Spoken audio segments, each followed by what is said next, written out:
We've been watching Hillary Clinton at a rally in Tampa, Florida tonight. The Democratic National Convention, of course, kicking off on Monday. Hillary Clinton expected to announce her vice presidential running mate at any moment. So far, though, that hasn't happened at this event.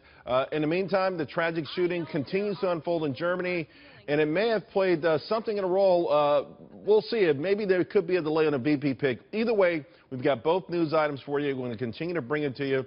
Right now, though, I want to bring in Dick Morris, former Clinton advisor and author of Armageddon, How Trump Can Beat Hillary Clinton, and Clinton supporter Danielle McLaughlin. Dick Morris, you were admiring Hillary's handiwork here. you know all of the ins and outs of her technique that she's using right now in this speech. We were just chatting about that in the break. Hillary always hides behind the generic. She feels that if we all knew her well, we'd never vote for her. And therefore, she constructs an alternate persona to be judged. Not even phony, just not her.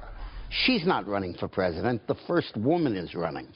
She's not running. She's the one who stands between Donald Trump and the White House.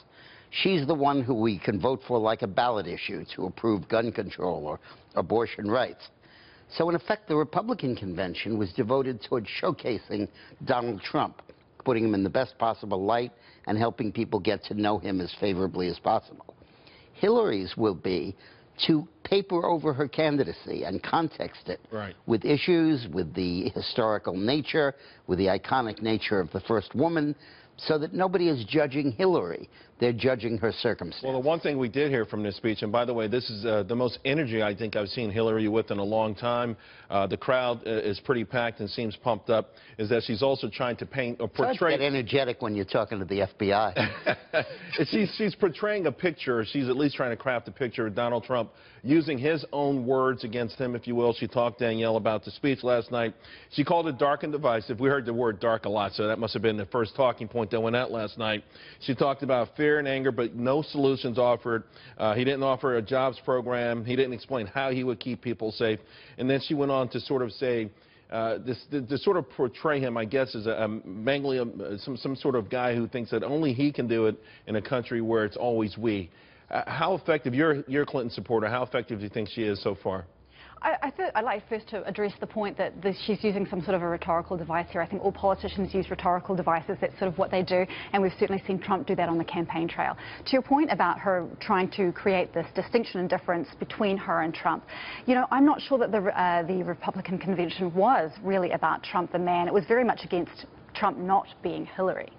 I'm sorry, say that again? It was very much about Trump not being Hillary and really an indictment of all the things that purportedly she's doing wrong. Well, I think for voters, we're lucky in a sense that we do have two completely distinct people here. And the irony, of course, is, at least right now, Dick, they both have pretty high unfavorables. So, you know, they're going to have to both sort of, you know, the idea, I think, for me was, hey, let's make sure we portray Donald Trump in a light that maybe the public doesn't know, but his children know, his friends know. And if they can learn that, then those unfavorables start to go away. I mean, if a normal politician stands up there and says, I'm going to do this, I'm going to do that, I'm going to do that, you kind of yawn because you've heard it a million times.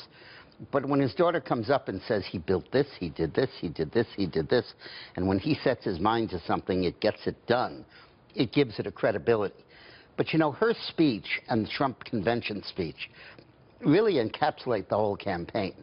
Imagine you're in a room and you're discussing crime, and there's a social worker there and a cop. And you're listening to both. They both make sense, but different approaches. Now let's assume you get a phone call and there's a mugger waiting outside with a gun. Who are you going to listen to, the cop or the social worker? So, Danielle, I guess the question, though, is every time we go outside right now, is there a mugger waiting for us? Do we need the hug of the social worker, or do we need the protection of the cop? We need both, and Hillary Clinton is suggesting to the country that she is the person who can provide both.